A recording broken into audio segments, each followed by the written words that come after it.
From Pacifica, this is Democracy Now! We are undeterred. We shall continue the operation as long as it is required. As Israel enters the 17th day of its assault on Gaza, Prime Minister Benjamin Netanyahu pledges to fight on. We'll go to Gaza City for the latest from Sharif Abdel-Quddus. Then we'll speak with Yael Even Or, an Israeli reservist who refuses to serve, and Yonatan Shapira, former Israeli captain and Air Force pilot. He spearheaded a 2003 letter signed by 27 Israeli pilots who refused to participate in military operations against Palestinians. I was a captain in the Israeli Air Force and flew Black Hawk, which is a mostly rescue helicopter in the Israeli Air Force.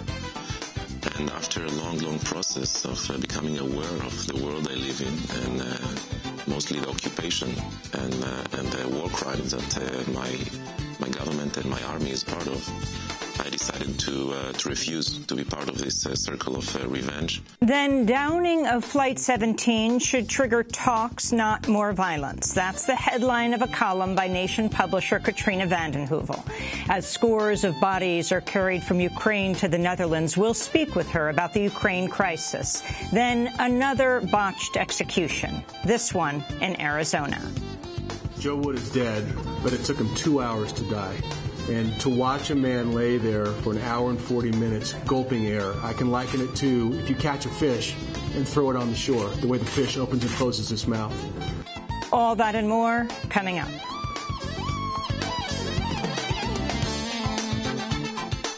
Welcome to Democracy Now!, democracynow.org, the War and Peace Report. I'm Amy Goodman. Israel continues to bombard the Gaza Strip, where the Palestinian death toll has reached at least 732. Israeli forces killed an estimated 73 people on Wednesday, including at least 31 in the southern town of Khan Yunis. Another 25 people, including 3 children, were killed in another strike on the area earlier today. Hundreds of civilians are said to be trapped in the village of Huzar, which has seen heavy violence. The attacks come after Israel rejected a UN request for a brief humanitarian pause. The United Nations says at least 75% of the dead are civilians, including an estimated 168 children. In the last 2 days, Palestinian children have been killed at a rate of 1 per hour. More than 4,500 Palestinians have been wounded. Over 150,000 have been displaced. Israel's recent targets have included an apartment building where 19 children from one family were killed, mosques, a hospital, and Gaza's sole power plant. The United Nations says a school for girls has been hit for the second time in 3 days. As the bombing of Gaza continues, the United Nations Human Rights Council has voted to investigate Israel for potential war crimes. The vote was 29-1 with 17 abstentions. The U.S. cast the lone no vote. In Washington, State Department spokesperson Marie Harf told reporters, quote, "We'll stand up for Israel even if it means standing alone." Speaking at the United Nations, the High Commissioner for Human Rights, Navi Pillay, said Israel may have committed war crimes in its attacks on civilians in Gaza. She also renewed calls for Israel to lift the 7-year blockade that's crippled Gaza's economy and infrastructure. Respect for the right to life of civilians, including children, should be a foremost consideration. Not abiding by these principles may amount to war crimes and crimes against humanity. The crippling effects of the Israeli boycott, blockade, and other measures linked to the Israeli occupation of Gaza suppress the ability of the people to go about their daily lives and prevent them from rebuilding their lives and communities after repeated military operations. I reiterate my numerous calls for this blockade to be lifted once and for all. Pillay also condemned rocket fire by Palestinian militants into Israel, which has so far killed 3 Israeli civilians. 3 more Israeli soldiers were killed inside Gaza Wednesday. Palestinian militants are now claiming to have killed another 8 Israeli soldiers today, which would bring the Israeli military toll to 40. Another soldier is missing, with Hamas claiming to have captured him and the Israeli military claiming he has died. Secretary of State John Kerry left Israel Wednesday after holding talks on a ceasefire. But the efforts remain at a deadlock, with Israel rejecting Hamas's demand to link any long-term ceasefire to ending the Gaza blockade. The State Department, meanwhile, has lifted a ban on commercial flights to Israel imposed after a rocket landed near the Tel Aviv airport earlier this week. The Federal Aviation Administration had said the move was carried out to protect passenger safety. Israel had denounced the decision, accusing the Obama administration of rewarding Hamas. In an appearance with former New York Mayor Michael Bloomberg, Israeli Prime Minister Benjamin Netanyahu criticized the flight ban. We protect this airport. There's no reason whatsoever for the mistaken FAA decision to instruct American planes not to come here. I think you're proving it by coming here. Where I stand, the Prime Minister of Israel, where you stand, anybody can stand. I think this decision only rewards the Hamas terrorists for nothing. You can fly in and out of Israel, and I hope that the FAA rescinds this decision as soon as possible. We'll go to Gaza City after headlines to speak with Sharif Abdul-Qudus. In Iraq, at least 60 people have died in an attack today north of Baghdad. Suicide bombers and armed fighters attack a bus transferring prisoners from the main prison in Taji. The victims included about 50 prisoners. At least 42 people were killed Wednesday in 2 bombings in northern Nigeria. The attacks at the city of Kaduna in apparent assassination attempts on 2 leading figures who've been critical of the Islamist militant group Boko Haram. Both targets survived the attacks. The U.S. death penalty system is under new scrutiny today after yet another botched execution. On Wednesday, Arizona took just under 2 hours to kill Joseph Wood, sentenced to death for a double murder. Wood gasped for air, choked and snorted after he was injected with a 2-drug combination that was relatively untested and had been used only once before, a 26-minute execution in Ohio earlier this year. Wood was killed after the Supreme Court overturned a lower court ruling that put the execution on hold. The Ninth U.S. Circuit Court of Appeals had sided with Wood's request that Arizona disclose its lethal injection methods and the source of the drugs involved. Wood's execution was the 5th since the botched killing of Oklahoma prisoner Clayton Lockett in April. In a statement, the American Civil Liberties Union said, quote, "In its rush to put Mr. Wood to death in secret, Arizona ignored the dire and clear warnings from the botched executions of Oklahoma and Ohio. It's time for Arizona and the other states still using lethal injection to admit that this experiment with unreliable drugs is a failure," they said. We'll have more on that story later in the broadcast. The Obama administration has expanded the National Terrorist Watch List system by approving broad guidelines over who can be targeted. Reporting for The Intercept, Jeremy Scahill and Ryan Devereaux obtained the U.S. government's secret watch list from an intelligence source. The guidebook says that to be a deemed terrorist target, quote, irrefutable evidence or concrete facts are not necessary. Both known and suspected suspects are tracked, and terrorism is so broadly defined that it includes people accused of damaging property belonging to the government or financial institutions. Other factors that can justify inclusion include postings on social media or having a relative already deemed a terrorist. The guidebook's criteria also apply to the no-fly list and selectee list. In a statement, Hina Shamsi of the American Civil Liberties Union said, quote, instead of a watch list limited to actual known terrorists, the government's secretly blacklisting people as suspected terrorists and giving them the impossible task of proving themselves innocent of a threat they haven't carried out. And a funeral has been held in New York City for Eric Garner, an African-American father of 6 who died after police placed him in a chokehold. Police say they confronted Garner because he was selling bootleg cigarettes. Graphic video of the incident shows an officer pulling Garner to the ground by the neck and then holding his head against the pavement. As other officers crowd on top of Garner, he repeatedly says, "I can't breathe." Garner soon stops moving. He was pronounced dead at a local hospital. On Wednesday, Bishop Kareem Evans addressed mourners at Brooklyn's Bethel Baptist Church. This is an awesome task because Brother Eric is not only a friend, but he is family.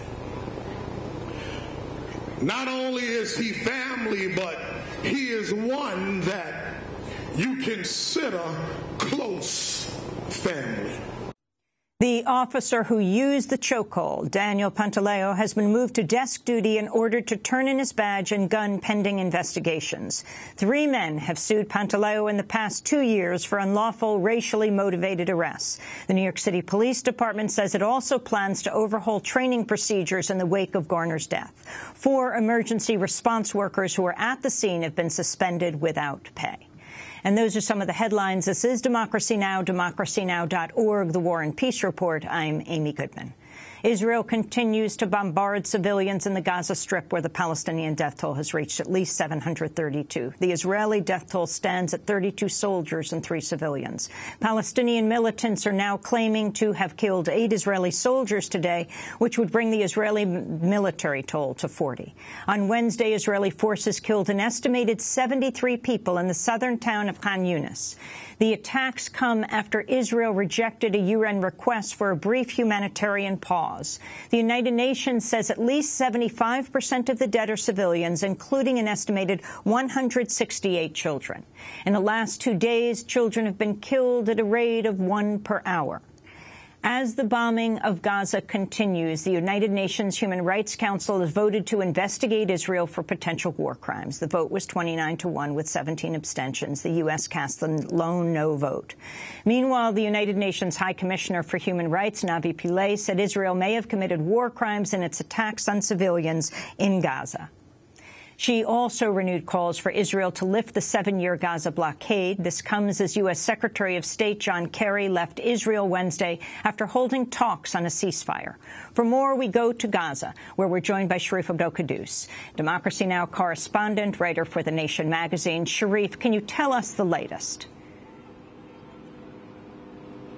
Amy, I'm just coming from the south of Gaza, from Khan Yunis, where people are talking of a very brutal assault on southeastern Khan Yunis, particularly in the area of Khuza. They say this was worse than Shijaiya, the Gaza City eastern town that was attacked on Sunday, in the bloodiest day of the conflict. People say the attacks began Tuesday night, the Israeli military moving in, firing very heavily with shelling F-16s and drone attacks. I spoke to multiple residents who said they tried to get out beginning yesterday morning. They walked out. They found Israeli tanks blocking the main streets. One group said that the Israeli tanks started firing on them. They fled back to their homes. They had to leave the wounded behind. They spent a harrowing 24 hours trying to go from house to house. They said each house they went to was shelled, and they finally ended up walking out with holding white flags in their hands above their heads only Wednesday morning. They said that there were the dead on the streets, that they were calling the hospitals and the Red Cross and ambulances all night, but they couldn't get in. I spoke to a doctor who was in an ambulance, went 4 times from his hospital, which is right next to the area, to try and get in. He said that he was fired upon 4 times the ambulance was fired upon 4 times by the Israeli military. No one can get into the area, and they're saying they're getting calls from people on the inside who are still trapped, and the wounded can't get out. Hospitals are overcrowded. The Nasser hospital, the biggest hospital in southern Gaza, it was completely crowded today. They have no more room for any more people. They're trying to send people to different parts, and doctors said that this was one of the worst nights that they've ever seen. So this is a continued brutal offensive, ground offensive by the Israeli military. They are now at least a couple of kilometers or 3 kilometers into Gaza, in that southern area near Khan Yunis. Sharif, what about the U.S. Secretary of State John Kerry coming to Israel and to meet with the Palestinian Authority? Well, I think it's significant that Palestinian Authority President Mahmoud Abbas has backed Hamas's calls for a conditional ceasefire with the lifting of the siege and the freeing of prisoners who were rearrested in the West Bank. These were prisoners that were freed in the Gilad Shalit deal and were rearrested without charge. So Kerry, I think there's a lot of diplomatic efforts to seek some kind of truce or some kind of humanitarian ceasefire, because this this is really becoming a real humanitarian crisis. Every day we wake up to find more people have been killed. There's very fierce attacks at night, and Israel is blocking people from escaping from their homes, firing on them as they're trying to leave. Ambulances and medical workers are not allowed to go in, even to rescue the wounded, to clear the dead bodies. There's still dead bodies in Shaja'iyya from the attack on Sunday. And so there needs to be some kind of effort, some kind of reconciliation, some kind of stop to this kind of bloodshed. Sharif, on Wednesday, a statement was put out of Gaza called "No Ceasefire Without Justice," saying it was academics, public figures, activists, saying that we are witnessing the intended genocide of 1.8 million Palestinians living in the Gaza Strip. We call for a ceasefire with Israel only if conditioned on an end to the blockade and the restoration of basic freedoms that have been denied to the people for more than 7 years. Do you know about the group that put this out, and can you explain the conditions that they're talking about? Well, the conditions are humanitarian requests that are based mostly on lifting the blockade and granting a dignified life to the people of Gaza. Any truce here, any ceasefire that's not predicated on a political solution that includes a lifting of the siege is doomed to fail, to last only a few years. And we've seen that happen over the last several years. We saw the assaults 2007 and 2008. We saw 2012, and now there's 2014. And this will only continue unless the siege and the basic rights of Palestinians living in Gaza are recognized. Sharif, at this point, do you see an end to the fighting? Amy, it's hard to say. Every day the violence seems to escalate. We think that it can't get worse, and then it does. We see what happened in Shaja'iyya. We thought that was the worst of it, and now I come and hear people saying that it's worse in Gaza and Khan Yunis. The Israeli military continues to push in. It's become incredibly bloody since they launched their ground invasion. The words coming out of the Israeli government are only ones of bluster and increasing their offensive. So it doesn't, frankly, look very good, and it's hard to tell how long people in Gaza can hold out. They don't really, there's nowhere to run, as we've talked about. Shelters have been attacked. They're just being pushed in towards the coast from all areas. There's people in hospitals. There's people in unfinished buildings. There's people in schools. There's well over 150,000 have been displaced, and there's hardly any electricity, hardly any water, and I can hear the booming now starting again, and so the onslaught continues. Well, Sharif, be safe. Sharif Abdel-Quddus, Democracy Now! Correspondent, writes for The Nation magazine. We'll link to his pieces at thenation.com, at democracynow.org. When we come back, 2 Israeli reservists, one a former Air Force captain, one an Israeli living in the United States. They are refuseniks. They are resistors. They'll talk about why. Stay with us.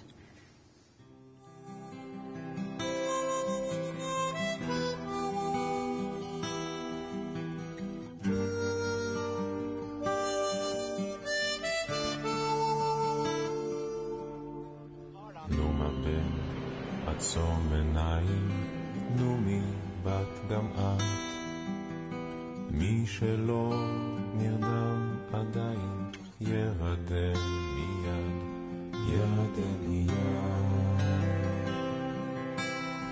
לילה טוב לתומר, לילה טוב אילה, לילה טוב לנתי, ולילה טוב לדן. לילה טוב לדן, נו נו נו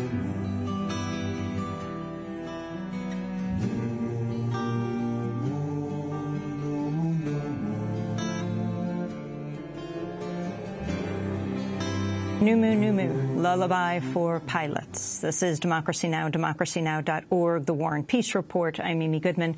Israeli Prime Minister Benjamin Netanyahu has pledged to continue Israel's military campaign against Gaza for, quote, as long as is required. However, not everyone within the Israeli military supports the ongoing attack on Palestinians, which has entered its 17th day. On Tuesday, the Washington Post ran a piece by Yael Even Or called "We Are Israeli Reservists, We Refuse to Serve." It notes over 50 former Israeli soldiers have signed a petition declaring their refusal to be part of the reserves. Yael Even Or writes, quote, "This petition, long in the making, has a special urgency because of the brutal military operation now taking place in our name. And although combat soldiers are generally the ones prosecuting today's war, their work would not be possible without the many administrative roles in which most of us served. So if there is a reason to oppose combat operations in Gaza, there's also a reason to oppose the Israeli military apparatus as a whole. That is the message of this petition," she wrote. Well, for more, we're joined by the author of that article, Yael Even Or. She is an Israeli journalist and activist who, during her service, evaluated candidates for the recruitment department of the Israeli army. She's now a graduate student in international affairs at the New School. And in Tel Aviv, we're joined by Yonatan Shapira, a former Israeli captain and Air Force pilot. He was one of the organizers of a 2003 letter signed by 27 Air Force pilots who refused to participate in Israeli military operations against Palestinians. Shapira has also signed on to the internal Israeli movement for boycott, divestment and sanctions known as BDS. Yael Even Or and Yonatan Shapira, we thank you very much for being with us. I want to stay with you, Yonatan, in Tel Aviv first. Talk about the climate right now in Tel Aviv and where you stand 10 years after you resisted attacking Palestinians as an Air Force pilot. Hi, Amy. The line is not perfect, but I'll try my best. Just before I answer your question, you asked me where do I stand. So if the cameraman can make a little wider shot, I can just turn to the back and show you the center of Tel Aviv. You can look behind me. The camera guy is not happy about that, but you can see the headquarters of the Kiryat just a few meters from the biggest hospital in Tel Aviv, Ichilov. You can see all of them just behind me, just in this frame. Just next to it, you have the biggest tower in this side of Tel Aviv. It's the Hashalom Towers, the Peace Tower. And I think in some symbolic way, it tells the whole thing. We are here talking about how the Hamas surround themselves with the children, using them as a shield. By now, it's 160 children dead and around 730, 740 people, most of them civilians. And Israel is still using this argument that the Hamas surround themselves with children.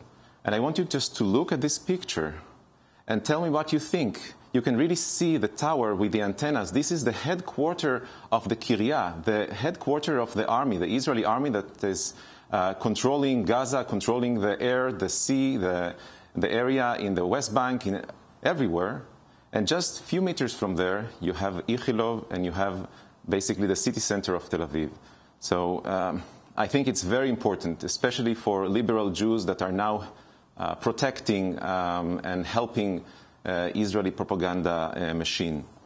Regarding where I am after 10, 11 years after refusing, I feel that it's like the situation that you feel that you are walking on a path and slowly everyone else, or almost everyone else, are disappearing far, far to the right of you. Today we are a minority of activists in Israel. Of course, there are more and more people, but we are still a very, very small minority. We have people that are going to jail. I have a friend who is going to jail on Monday for refusing to enlist to the army. There are now a few people in jail. But overall, there is a disease in my country. And the disease is spreading very fast, and it's called fascism and racism. Fascism and racism is now the biggest threat of the Jewish people in the Middle East. And I can just cry and shout and ask everyone that hear us now to join the BDS movement, to join the boycott, divestment and sanction movement, and to try to put enormous pressure on your leaders, wherever you are, that they in turn will help us here stop this massacre, stop this ongoing slaughter of innocent people. I have friends in Gaza now that yesterday called and told us that their house in Shajaiya was leveled. Now the only thing they have is the cell phone and a family of 9 people are hiding in a Shifa hospital. This is a war crime. This is an ongoing slaughter of innocent people, and that's the discussion. That's what we have to talk about, how to stop it. I'm getting very emotional because I can even feel how... Yeah. I want to bring Yael into this discussion. Yael Even Or, who has written this piece in the Washington Post. Can you talk about how you came to your decision, Yael? Yes. First, I should say that the timing and the platform have been chosen because of the urgency of this matter and our call to the Israeli government to stop the attack on Gaza. But as we mentioned in the letter, it was we planned it for a very long time. For me personally, it started when I decided that I don't want to go to my reserve duty, and that was after the attack on Gaza in 2008. But I realized that in my position, in my unit, I don't have to really refuse. I mean, political refusal you can only do in public means. There is no category for it, for the army. So I found my way out by not taking the army's phone calls, saying I'm in school. I moved here to do my master's degree, so since I'm here, they can't call me. But I never stated the reasons for which I decided to not go to the army. And I found other people, at the moment 56 people, who felt the same and decided that they want to issue a statement talking about why they're not going to the army, even if they found a way out or an exemption with other means. And the decision to publish it now was because of the operation, but we are trying to talk in the letter, as you can see, about things that are broader than just the current operation, or not talk about the occupation in the narrow sense of it. So why don't you talk about that, expand what it is you explained in this letter? So I think one of the main things is probably a lot of a sense of kind of detachment or disconnect between soldiers' actions and their violent consequences. As for people who sit in offices in the center of Tel Aviv, Yonatan just mentioned the Kiyah, and it's really difficult to grasp the meaning of what you do when you just sit on a computer.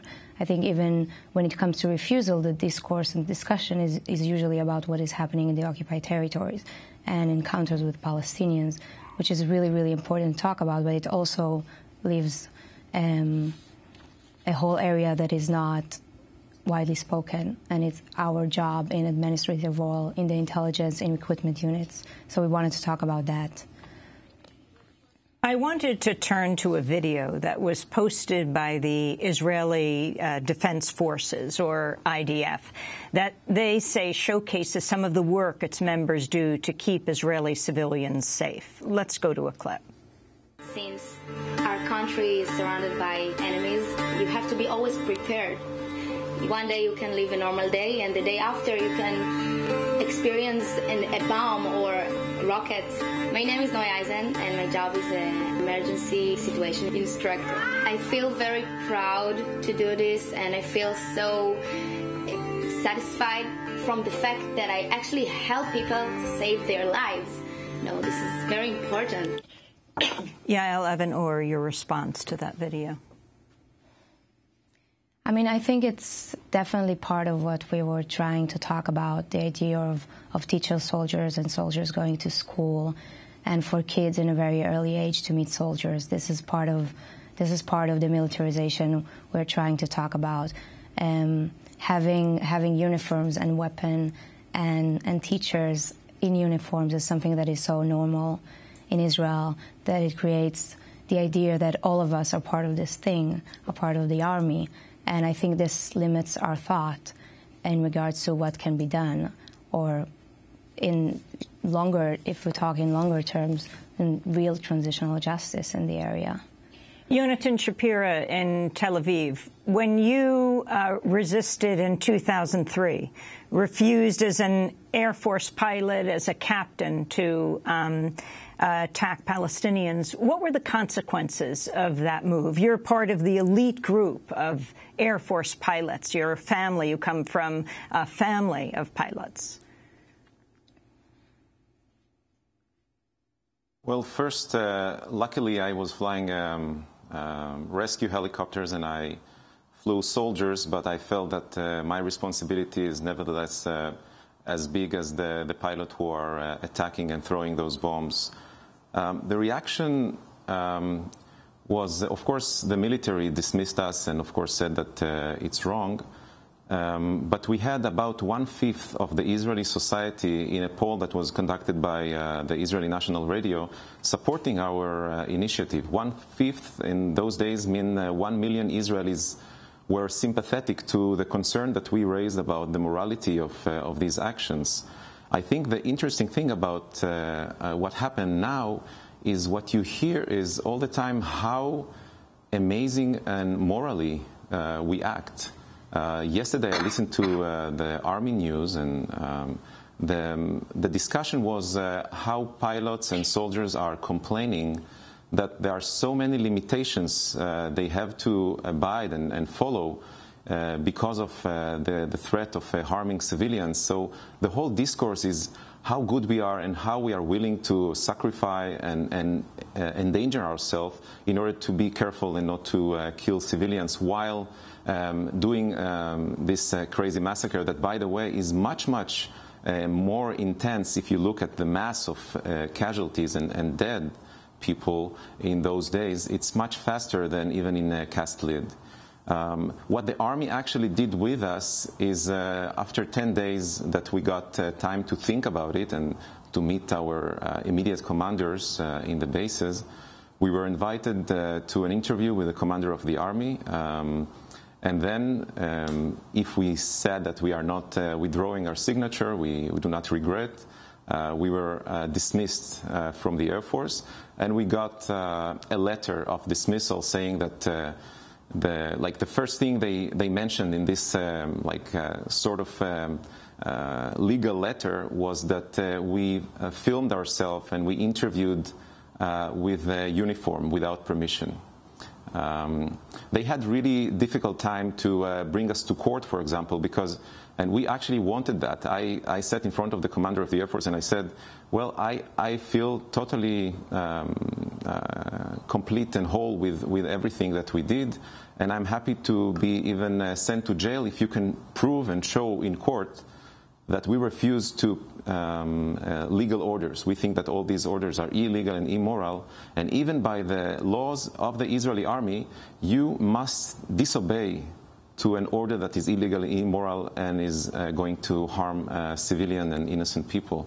Of course, the Army, the Air Force chose not to open any court case against us because it would just serve us and give us a platform to raise more and more of these issues within the public, the Israeli public debate. Yael, is there an Israeli conscientious objector status? By law, you mean? Or not that I know of. I mean, you can find your way through pacifism. It's very rare. But I think mostly if you want to declare yourself as one, you have to do it just by publicly. The army avoids giving these kind of statuses and categories from obvious reasons. And how did you find the other reservists to join you in this? 50 people have signed on. And is this an ongoing 56, list? Yeah. 56. Yeah, and some more joined. Well, I reached out to friends and people that I knew from my political circles that I knew that were in the army once, and I also knew that they couldn't find a way to refuse yet or to oppose or take responsibility for the action they committed in the past, since they weren't combat soldiers, so they didn't have the path to go to breaking the silence, for example, or they couldn't refuse as pilots or high-rank officers.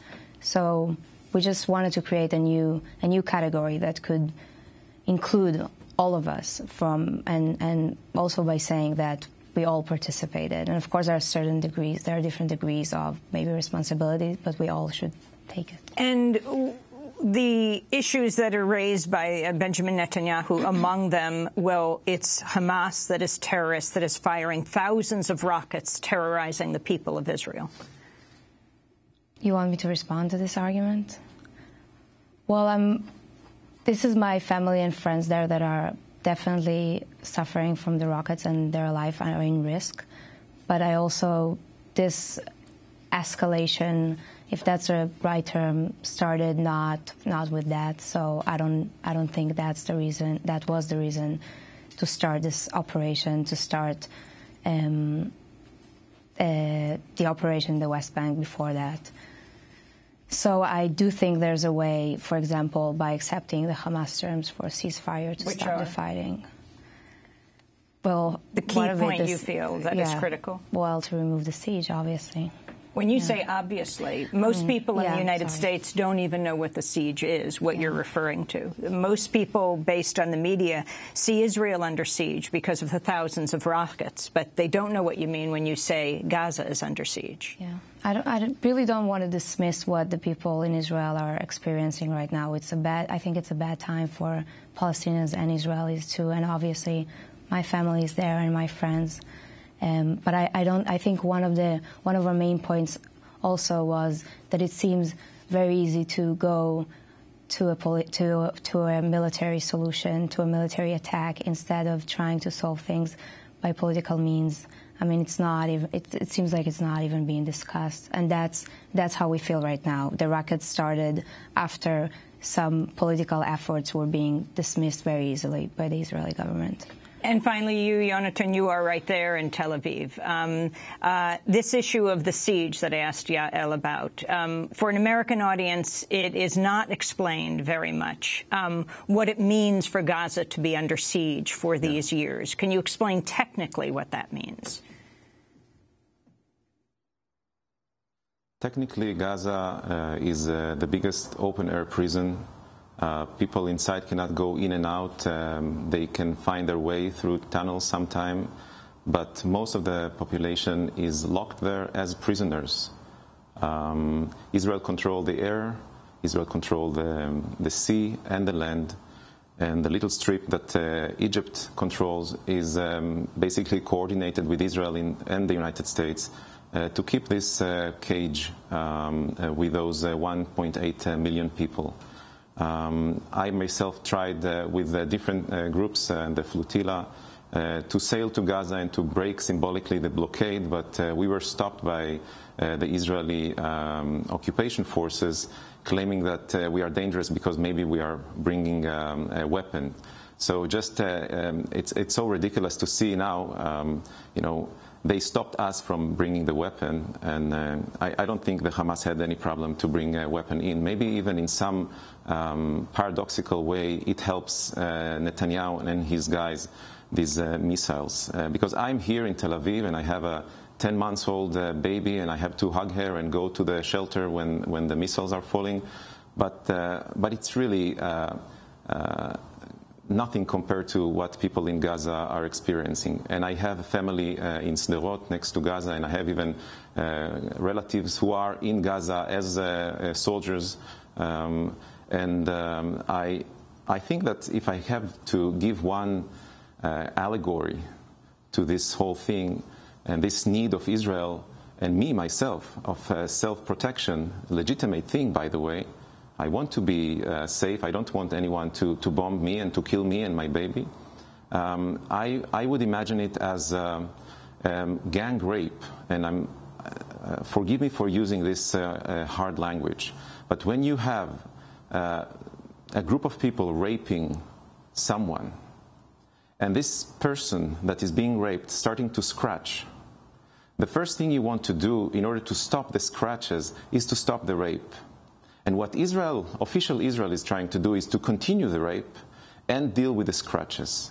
And I say, stop the rape, stop the occupation, stop the apartheid, stop this inhumane ghettoization of Palestinians, and then we can start talking and we can reach peace agreements and all these beautiful words that now don't mean anything for us. Yonatan Shapira, I want to thank you for being with us. Former Israeli captain, Air Force pilot, one of the organizers of the 2003 letter signed by 27 Air Force pilots who refused to participate in Israeli military operations against Palestinians. And I want to thank you, Yael Even Or, who has signed on to, is spearheading a letter of Army reservists. She wrote in the Washington Post, "We are Israeli reservists. We refuse to serve."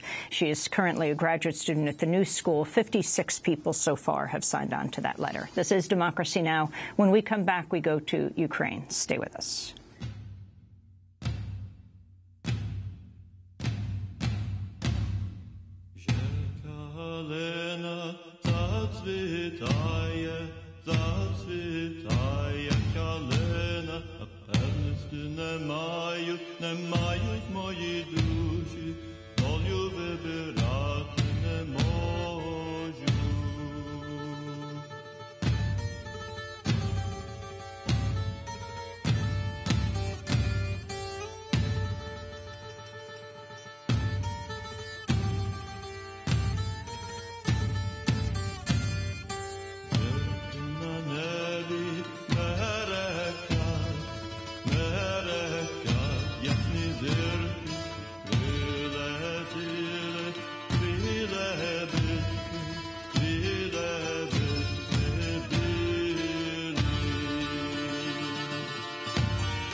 The Lebedki, two swans, the Ukrainians. This is Democracy Now!, democracynow.org, the War and Peace Report. I'm Amy Goodman as we turn to Ukraine, where on Wednesday a rebel leader confirmed for the first time pro-Russian separatists had an anti-aircraft missile of the kind the United States was used to shoot down Malaysia Airlines flight MH17.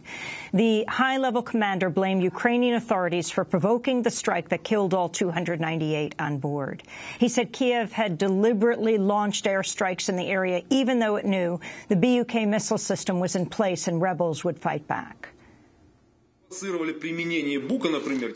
provoked the usage of the Buk missile system, for example, by starting to attack the object that they don't need at all, Sarmogila, that hadn't been attacked by planes for a week before that. And on that day, they pushed so hard, and at the moment of attack, at the moment of the civilian plane flying, they were attacking Sarmogila.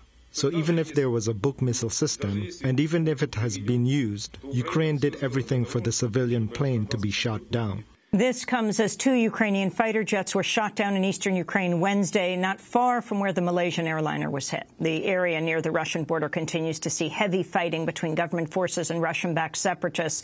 Also on Wednesday, lawmakers in Ukraine's parliament broke into a fistfight after a decree passed that would enlist male citizens under 50 to combat Russian forces on the border.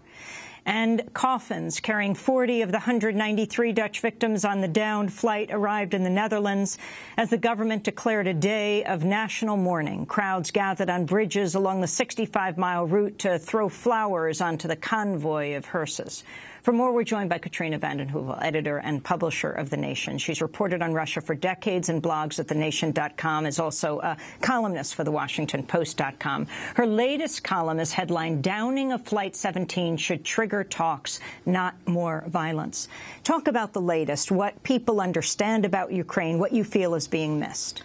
I think the big story that has gone unreported in the kind of one-sided media narrative that Americans have been given in these last months is the unreported war in the southeast of Ukraine. The Nation published a story a few weeks ago called "The Silence of the Hawks and Kiev's Atrocities," and we're seeing in the downing of the plane, the tragedy of the downing of the plane occurred in the context of this virtually unreported civil war. Today, there are stories that Kiev has used 4 Grad rockets. These are missile launcher rockets in Luhansk. The OSCE, the Organization of Security in Cooperation in Europe, is alleging civilian deaths in these parts. So I think, Amy, it's the context that is needed. How many people have died in this war? You know, they're reporting, I have figures here, they're reporting 250 people have been killed in Luhansk, one of the major cities in the eastern part of Ukraine. 800 injured since the war began. 432, including 36 women, 6 children, died in Donetsk since April. 110,000 refugees from southeastern Ukraine have fled to Russia. There are 56,000 displaced people in Ukraine. Would you call this a civil war? I would call this a civil war, and the tragedy, Amy, is that Ukraine has been a deeply divided country through time. Language, religion, part of the country pro-Russian, ethnically Russian. This did not need to become a military civil war. There was the possibility, and this is what I tried to address in the column, in the wake of this tragedy of the downing of the plane, there should be a renewed effort not to trigger more violence, but to trigger ceasefire, to trigger talks that could end the humanitarian catastrophe I'm describing in the southeast of Ukraine. And another unreported story, Amy, is that there were ceasefire talks in June with Russia, France, Germany, Ukraine, the United States, and Kiev. Poroshenko's, the president, pulled out after 2 days. The United States acceded, if not supported or egged on that decision, and the military offensive began anew. There must be an end to the violence. And think just common sense, common sense. Ukraine, if it is to recover, if it is to emerge as a financially stable country with some elements of democracy, needs to be a bridge between East and West, between Russia and the West. The IMF, just months after agreeing to a $17 billion loan program, just yesterday acknowledged what is known, which is that there is a terribly sharp economic downturn in Ukraine. The costs of rebuilding this country are going to be enormous. And the oligarchs, Amy, the oligarchical control of this country, I think remains unreported as well. You know, the protesters, the good protesters in Maidan, in the square, in last year, so much of their protest was about oligarchical kleptocracy. And that grip on the country remains.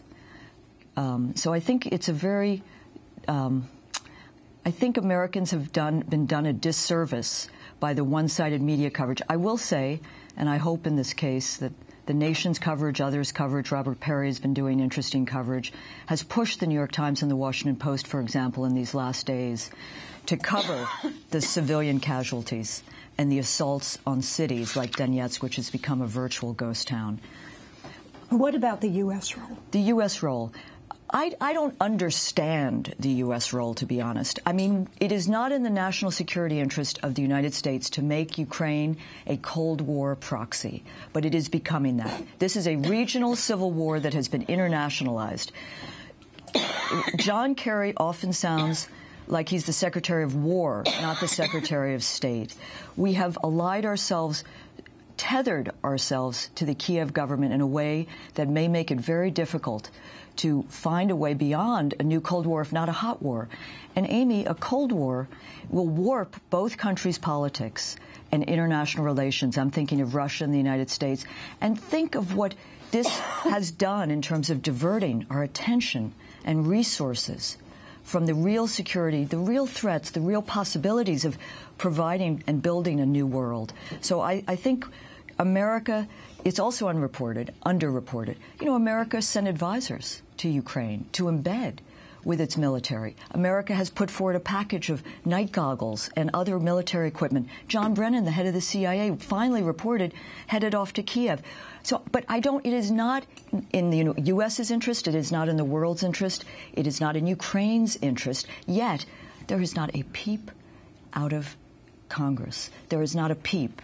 And the media is so one-sided that we are not having a debate that is also deserving of America's people. The wisdom, though, of America's people, the disconnect we see between the Beltway establishment, the elite, and the media elite is very telling. America's people are not interested in sending weapons. They weren't interested in sending weapons to Syria. They're not interested in sending weapons to Ukraine. They're not interested in a war. Let's go to Russian President Vladimir Putin. We're being called on to use our influence with the separatists in southeastern Ukraine. Of course, we will do everything in our power, but that is not nearly enough. Ultimately, there is a need to call on the authorities in Kiev to respect basic norms of decency and, at least for a short time, implement a ceasefire for the investigation. That's Vladimir Putin. Can you talk about Putin's role and then how the U.S. actions compare to Europe? I mean, in the Dutch in particular. I think the Dutch, and I have family in Holland, and I think the Dutch and the way they have grieved in this tragic moment are a model of dignity and a model of saying we're not going to rush to judgment or use this as a political game. That is a disservice, did not honor those we have lost. As opposed to the United States, I have to say, where John Kerry, Secretary of State Kerry, rushed quickly, as did Samantha Power, someone whose work I admire but is supremely unsuited to be our ambassador to the United Nations at this moment. They rushed to judgment and said Russia played a role, and now the intelligence community is saying we don't know. This was a mistake. We don't know who actually played a role. On sanctions, the United States, again, has led the way. The European community, much of it, the key member being Germany here, and France have resisted. There is a tendency in this country to say it's because of their trading ties. I think that's true, but I think it underestimates the fact that they have in their DNA a history that understands that to have a sullen, angry Russia on their border is not in anyone's interest. On Putin, where do I begin? Putin is an authoritarian leader. On the other hand, he has done repressive things in his country, things I abhor, in terms of gay rights, in terms of women's rights. It will become more repressive if this goes on in the way it is. The hawks of both sides always become more powerful when this happens. But Putin has a politics in his country, just as we have in ours. He has a right wing, a nationalist right wing, which has been pushing him to be far more assertive. I have friends, journalists, who report on the right in Russia, and the right has been in a fury in these last weeks. Our people, and again, that's very complicated because Russia should not say our people, but pro-Russian ethnic Russians in Ukraine being bombarded and pounded. And where is Putin? I do think Putin and Foreign Minister Lavrov, again not reported, have been calling for a ceasefire since April. The other day, Tuesday, in his speech, Putin said that he would do what he could to restrain the rebels. I think there are no question there are ties, but there is no question that what we've seen emerge in southeastern Ukraine, whenever you have a war like this, a civil war, the good guys don't often emerge. I'm not talking, obviously, about the civilians who have been under assault, but you have the Rambos of Russia, those who fought in Chechnya or in Afghanistan. But Putin cannot do everything, but he can restrain these forces, some of them, but in the context of a real ceasefire, real negotiations, and in the context of the United States not playing games, as it has since the end of the first Cold War, in expanding its economic, political, and other influence to the doors of Russia. And the whole NATO question, Amy, again unreported. Last November, when this whole EU offer triggered in many ways this conflict, what was unreported was there was a clause in that which was a kind of secret entry door for Ukraine to enter NATO. This is a Russian red line. There's no reason, first of all, that we should have NATO in these times. It's a military alliance. It's not a Tea Party. That used to have more different resonance. But anyway, so I think Putin is, listen, the media in this country has so demonized Putin. As I said, he is an authoritarian. But I hate to quote, I will quote someone I know we have very mixed feelings about, Henry Kissinger. Putin, he has said, demonizing Putin is not a policy. It is an alibi for not having a policy. And I think we need a policy. America needs a policy, not an attitude, as it engages Russia.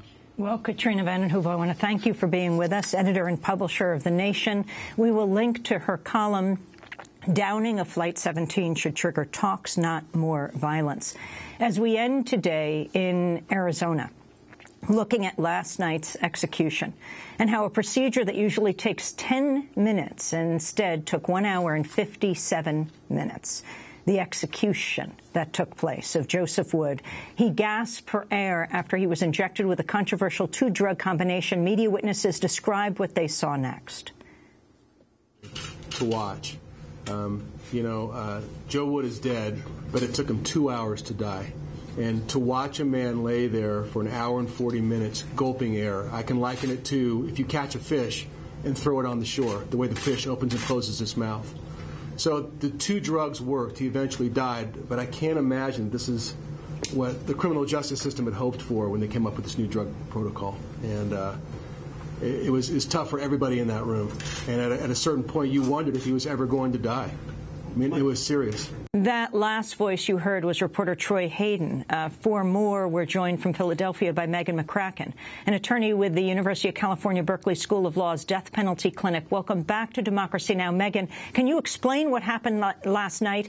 And we only have a few minutes, but also the fact that the lawyers for the man who was being executed actually left the death chamber to appeal his execution in the midst of it because it went on for so long as he gasped for air.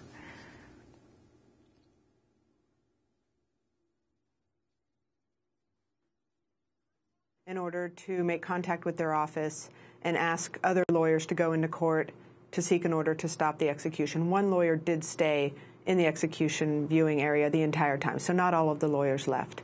The execution, as you said, took an extraordinarily long time, almost 2 hours. Mr. Wood was breathing and gasping for air and struggling for an hour and 40 minutes. It was an extremely disturbing, prolonged execution, which really is the predictable consequence of Arizona's experimental drug procedure and the fact that Arizona shrouded its procedure in secrecy. But can you further talk about where the drug came from, the legal attempts to stop the execution before the fact that a court had stopped the execution in that day?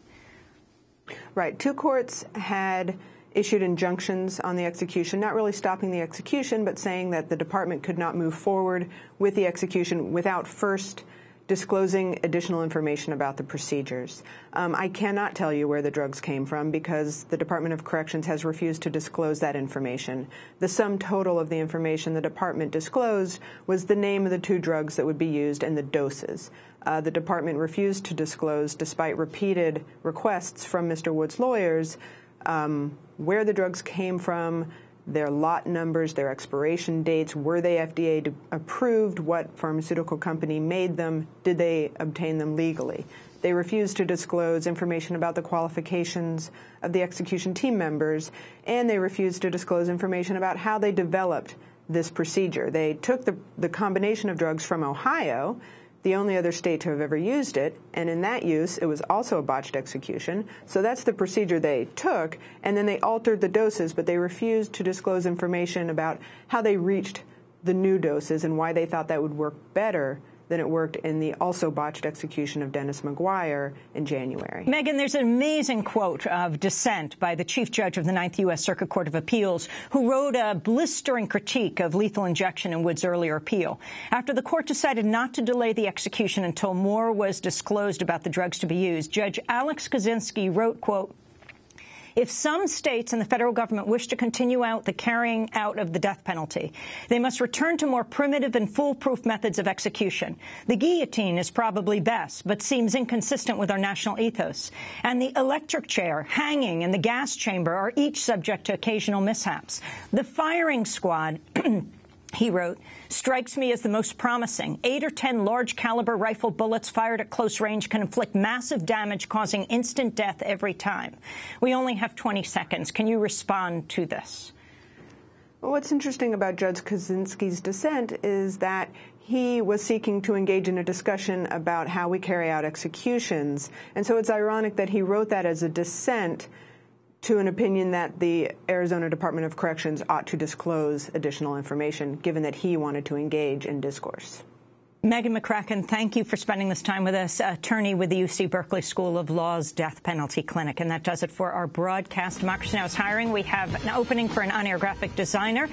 Go to democracynow.org for details. I'll be speaking at Martha's Vineyard Saturday night, July 26th at 7 o'clock. Check out the details at democracynow.org. I'm Amy Goodman. Thanks for joining us.